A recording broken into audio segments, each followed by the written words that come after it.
না না না না, আমি এটা কি দেখলাম? তে, না না না না, এটা কখনো হতে পারে না। তে আমাকে ছেড়ে কোথাও যেতে পারে না। জেকে এইসব ভাবতে ভাবতে তে রুমে দিয়ে গেল, কিন্তু তে রুমে যেয়ে দেখলো কেউ রুমে নেই। কত দিকে ডাকলো, কিন্তু সেদিনের মতন আর কোনো সারা শব্দ নেই। এরপর জেকে তে রুম থেকে বের হতে যাবে, তখন তার চোখ পড়লো টেবিলে দিকে, ওখানে একটা চিঠি। এরপর জেকে ওখানে গেল এবং চিঠিটা হাতে নিয়ে পড়তে লাগলো।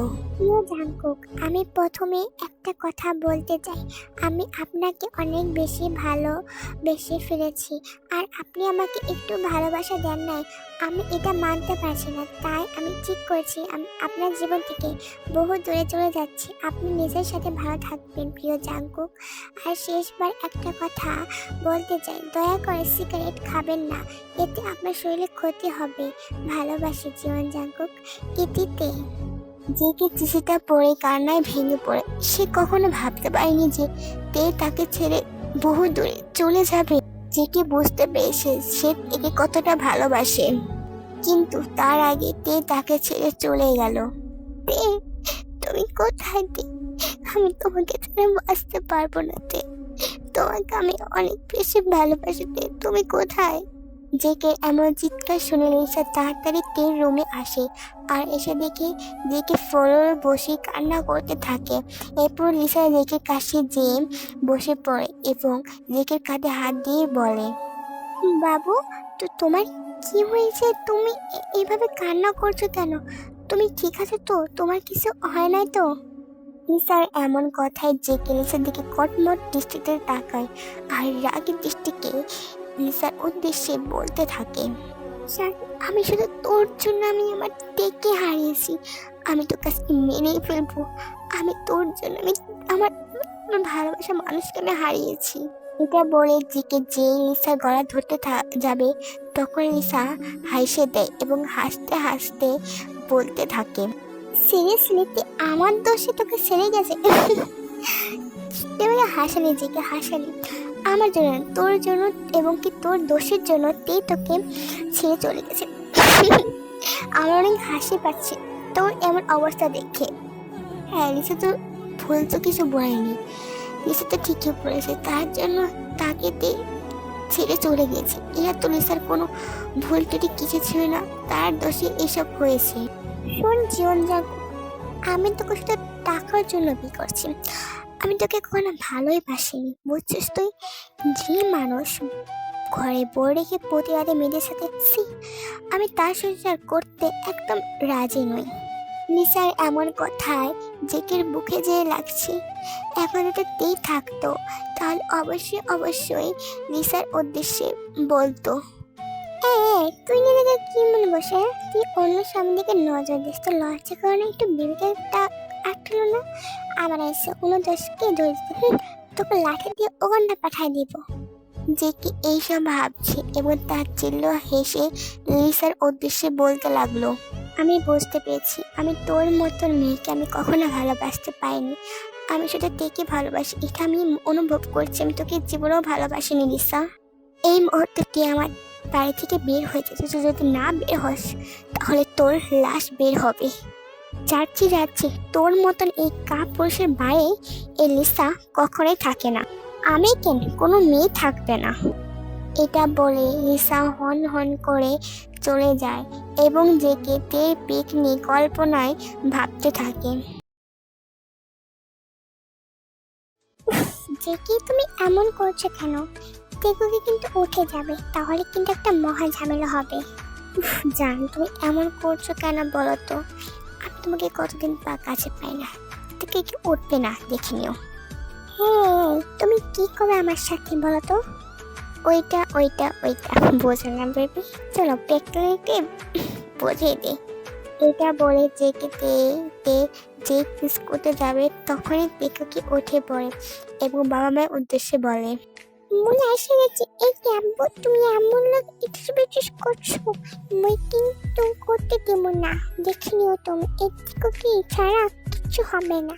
আরে বাবা, আমি তোমার আমূল্যকে প্রেম করছি, ওই যে ইটিস কিছু আমি করছি না, প্রমিস বাবা, কিছু মনে করো না তুমি, এখান থেকে যাও। ঠিক আছে, তাহলে মুইও তোমার আম্মুর নঙ্গে প্রেমী করুম, তাহলে সমান ভাঙা। কি মনে আম্মু, ঠিক না? টেকোকে মুখ থেকে এসব শুনে জেকেতে দুজনে জোরে জোরে হেসে দেয়। তখনই জেকেকে কেউ ধাক্কা দিতে থাকে এবং জোরে জোরে বলতে থাকে, জেকে ওঠ। কি হয়েছে, কি তোর কি হয়েছে? আর লিসাতে ওরা কই? ওদেরকে তো আমি দেখছি না তো। চলে গেছে, ওরা আমাকে ছেড়ে বহু দূরে চলে গেছে। মানে কোথায় চলে গেছে? আমাকে দেখে বহু দূরে চলে গেছে। সুগার, আমি দেখে থেকে বাঁচতে পারবো না, ওকে আমি বড্ড ভালোবাসি। আমি তোকে আগে বলেছিলাম যে কে মেয়েরা তোকে বড্ড ভালোবাসে, আর তুই মেয়েটাকে দিন রাত উদ্ধার করবে। এখন চলে গেছে, এখন তুই আফসোস কর। সুগার কথা শুনে জেকে জোরে জোরে কান্না করতে থাকে। সে বুঝতে পেরেছে যে সে তাকে কতটা ভালোবাসে।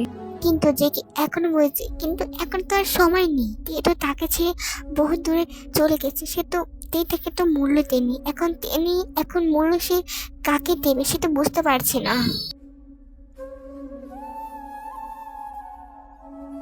এই 3 বছরে অনেক কিছু পাল্টে গেছে। যেমন যে কি আগের মতো মেয়েদের সাথে ওসব করে না, এখন সে বিশেষ দেখা করে এবং অফিসে কাজ শেষ করে সে বাড়িতে এসে ছবি নিয়ে তার দিন কাটায়। তুমি কোথায়? আমি তোমাকে ছাড়া বড্ড একা, তোমাকে ছাড়া আমি পাচ্ছি না। দেবাকে তুমি কোথায়? প্লিজ আমার কাছে তুমি চলে আসো। কিন্তু যে চলে গেছে সে কি আসে? কখনো আসে না। এইভাবে আরো বেশ কিছুদিন কেটে যায়। আজকে যে একটা স্কুল একটা মিটিং আছে, সেই তার স্কুলে চলে যায়। হঠাৎ করে তার সামনে একটা বাচ্চা এসে পড়ে এবং পড়ে যায়। সাথে সাথে যে কে বাচ্চাটাকে ধরে এবং বলে, বাবা তুমি কি ঠিক আছো? বা তোমার লাগে না তো? তুমি ঠিক আছো তো? না আঙ্কেল, আমিও ঠিক আছি, বাট এখন আমার লাগবে, এখন আমার অনেক কান্না করতে হবে। মানে বুঝলাম না। মানে ওই মাম্মা এখন আমাকে খুব মারবে। বলেই কুক হাতের ইশারায় একজনকে দেখায়। সেটা দেখে অনুসরণ করে তার দিকে তাকায়, কিন্তু যাকে দেখে তাকে দেখে দেখে মরে প্রস্তুত ছিল না, কারণ ওইটা তে ছিল। এরপর তে এসে কুকিকে বকাবকি করে। আমি তোকে কতবার বলছি যে কুকি যে এভাবে দৌড়াবি না, নয়তো তুই পড়ে যাবে। দেখ পড়ে গেলে এখন কি তোকে আমি মারবো কি মারবো না সেটা বলতো। তখন কুকি কান্না করতে করতে বলে, সরি মাম্মা, আর হবে না, আমাকে ক্ষমা করে দাও, এসব আমি আর করবো না। বাট তোকে কে বাঁচিয়েছে? ওই যে ওই আঞ্জনটা মুখে বাঁচিয়েছে। বলেই কুকি হাতে ইশারা দেখায়। কুকির হাতে ইশারায় দেখে তেই জেকে দেখে তাকায়। জেকে দেখে তে অবাক হয়ে যায়। এলোমেলো চুপ, মুখে দাড়ি, একদম বেহাল অবস্থা। জেকে তে দিকে তাকিয়ে ছিল। তখন জেকে বলে, তুমি এখানে? তে কিছু বলে না, চুপ করে তাকিয়ে থাকে শুধু। কিছুক্ষণ পর ওইখানে হবি আসে। হবি এসে কুকিকে বলে ওঠে, কুকি তুমি ঠিক আছে তো? আর তে তুমি কুকিকে নিয়ে এখান থেকে যাও, আমার কিছু দরকার আছে। ইয়েস বাবা, আমি ঠিক আছি। তোমার ছেলেকে কখন দুষ্টুমি করতে পারে, এমন দুষ্টুমি করতে পারে না। তোমার বাবা ঠিক আছে। বুকের মুখ থেকে বাবা ডাক্তার শুনে জেকে বুকের ভেতরটা দুমড়ে মুচড়ে ভেঙে যাচ্ছে। তাহলে তুই নতুন জীবন শুরু করছে? জেকে তিন দিকে তাকিয়েছে বলে হবি একটা সন্দেহ হয়। এরপর বলে কে কোকে নিয়ে যেতে। এরপর তে কোকে ওখান থেকে চলে যায়। আর যেও বলে, জিওনজাং কোক, আপনি আমার সাথে চলুন, আপনার সাথে আমার কিছু দরকারি কথা আছে। হবির কথা মতো জেকে হবির পিছনে পিছনে আসে থাকে। এরপর তারা দুজন একটা নদীর পাড়ে চলে আসে। এসে হবি জেকের উদ্দেশ্যে বলতে থাকে, জাংকুক রাইট, তের স্বামী, আমি সব কিছু জানি জিওন জাংকুক। মেয়েটা আপনাকে ভালোবেসে গেছে, আর আপনি তার উপর 3 অত্যাচার করছেন। একটু বেবকে আটকালো না।